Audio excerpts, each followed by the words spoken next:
Selamat pagi semuanya, Assalamualaikum warahmatullahi wabarakatuh. Jadi pada kesempatan pagi hari ini kita akan mencoba melakukan praktikum terkait asidi dan alkalimetri dengan judul penentuan campuran natrium hidroksida dan natrium karbonat. Nah, seperti biasa sebelum kita mulai praktikum kita harus memperhatikan K3 kita, jadi kita harus mempersiapkan APD kita. Yang pertama ada sarung tangan, kemudian jangan lupa juga dengan maskernya. Lalu yang terakhir yang sangat penting adalah jas lab kita. Kemudian jangan lupa juga kita harus menggunakan pelindung kaki yang tertutup.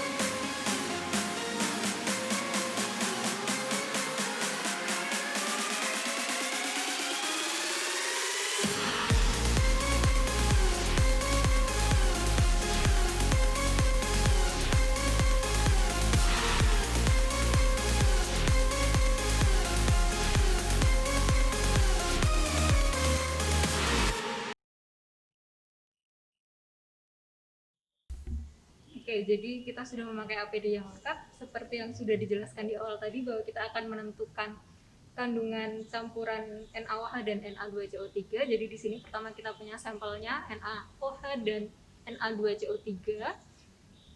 Karena tadi sudah dijelaskan bahwa ini metodenya adalah volumetri, asidi, dan alkalimetri. Jadi kita nanti akan menggunakan larutan standar HCl. Jadi praktikum ini adalah praktikum asidimetri. Nah, sebelum melakukan pengukuran kandungan sampelnya tadi, kita harus melakukan standarisasi terlebih dahulu untuk menentukan apakah HCl yang kita gunakan ini tepat 0,1 normal atau bisa berubah. Nah, untuk melakukan standarisasi larutan standarnya kita menggunakan natrium borat. Untuk indikatornya sendiri kita menggunakan indikator PP dan juga indikator metil orange. Oke, jadi untuk melakukan titrasi asidimetrik ini di buret sendiri kita akan memasukkan larutan standar asamnya tadi HCl 0,1 normal. Jadi di sini sudah saya tambahkan sampai ke baris yang paling atas di 0. Jadi skalanya nanti untuk pembacaannya bisa di 0. Kemudian untuk memudahkan pengamatan hasil akhir titrasinya, titik akhir titrasinya, kita menggunakan bantuan kertas putih supaya nanti perubahan warnanya akan lebih jelas terlihat. Nah, tadi sudah saya jelaskan juga di awal bahwa sebelum kita menentukan kadar sampelnya secara asidimetri, kita perlu melakukan standarisasi. Di sini standarisasinya nanti akan menggunakan natrium boraks. Kita membutuhkan 10 ml, kemudian kita akan titrasi menggunakan HCl 0,1 normal, menggunakan indikator metil orange. Nah, seperti analisis kuantitatif pada umumnya, nanti praktikum ini, penentuan ini kita akan melakukannya sebanyak 3 kali.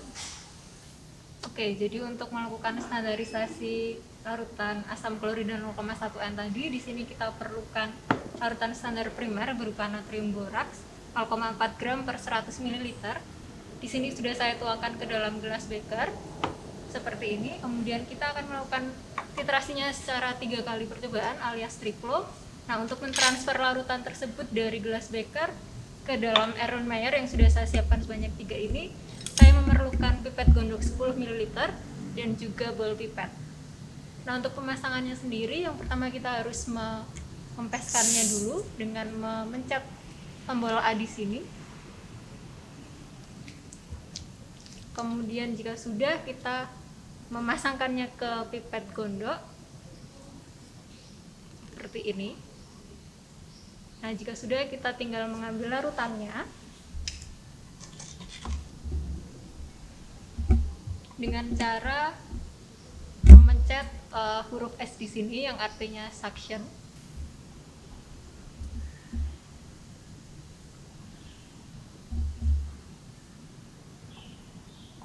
Sampai ada tanda batasnya, tapi kita mengambilnya harus kita lebihkan sedikit. Kemudian kita lap dulu di bagian luarnya karena kita tidak ingin menambahkan larutan yang ada di dinding luarnya ini ke dalam Erlenmeyernya, baru kita tepatkan di luar.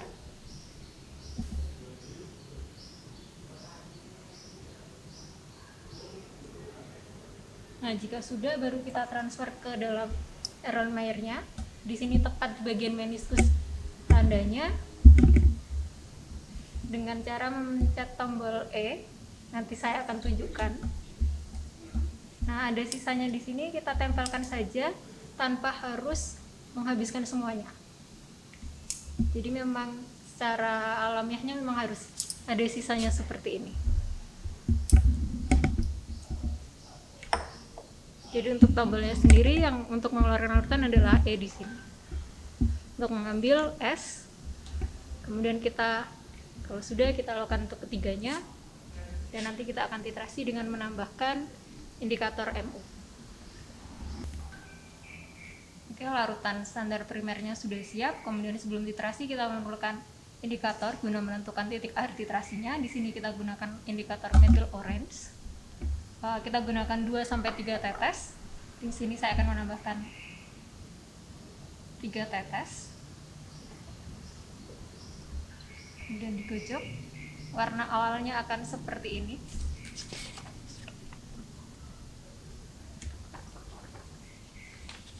Oke, kita taruh di sini. Kita lihat volume awalnya yang kemudian akan kita gunakan. Di sini 0, kemudian kita catat sebagai volume awal 0 ml. Jika sudah, kita bisa mulai titrasinya dengan cara membuka kerannya perlahan. Biasanya tangan kanannya digunakan untuk memegang Erlenmeyernya, kemudian tangan kirinya digunakan untuk membuka kerannya secara perlahan.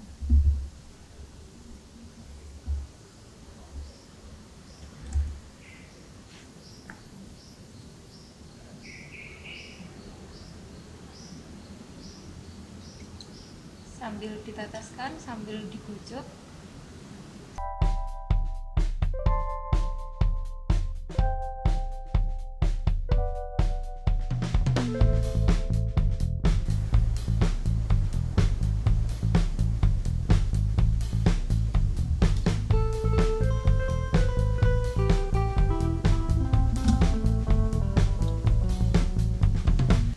Kita hentikan karena sudah berubah warnanya dari tadi awalnya kuning orange muda, sekarang sudah agak ke merah-merahan.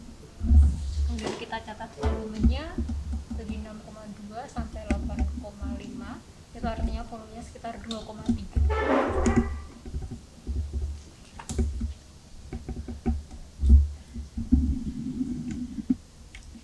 Oke, jadi untuk standarisasinya kita sudah dapatkan volumenya.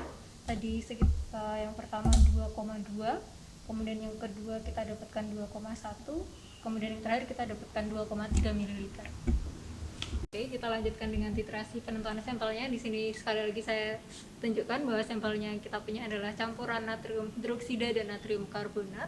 Kita memerlukan untuk setiap titrasi itu 10 ml, jadi nanti saya akan tuang dulu di gelas beker kira-kira 30 ml lebih sedikit. Jadi nanti kita tidak membuang limbah yang cukup banyak. Oke, di sini sudah saya siapkan juga 3 buah Erlenmeyer karena sekali lagi kita akan melakukan 3 kali pengulangan pengukuran. Sama seperti tadi, kita akan melakukan pengambilan sampel larutan sebanyak 10 ml dibantu dengan pipet gondok dan juga ball pipet.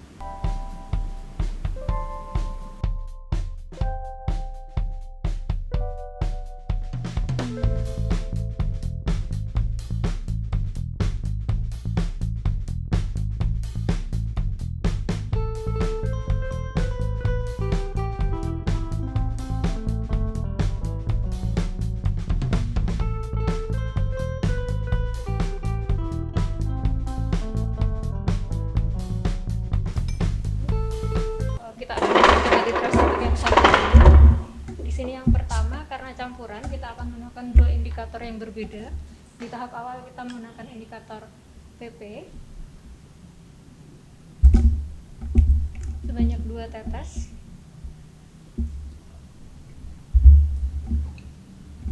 Warnanya warnanya berubah menjadi seperti ini. Kemudian kita catat lagi volumenya sama seperti tadi 8,5.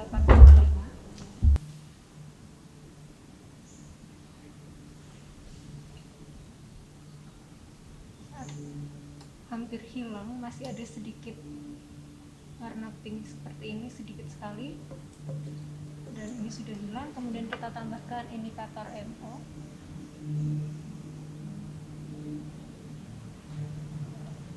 Kemudian kita catat dulu volumenya sebagai A 28,3. Kemudian kita lanjutkan titrasinya hingga berubah warna seperti saat standarisasi di awal.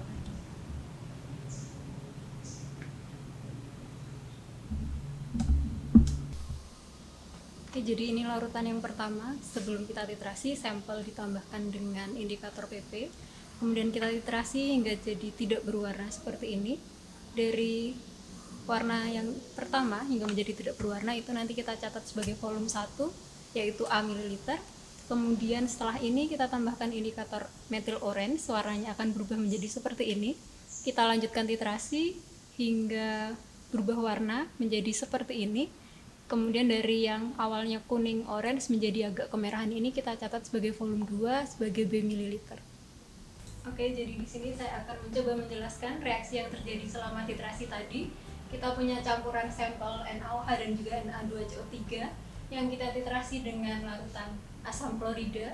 Jadi reaksi yang pertama ketika kita menambahkan indikator PP di sini adalah NaOH-nya akan bereaksi dengan HCl membentuk garam natrium klorida.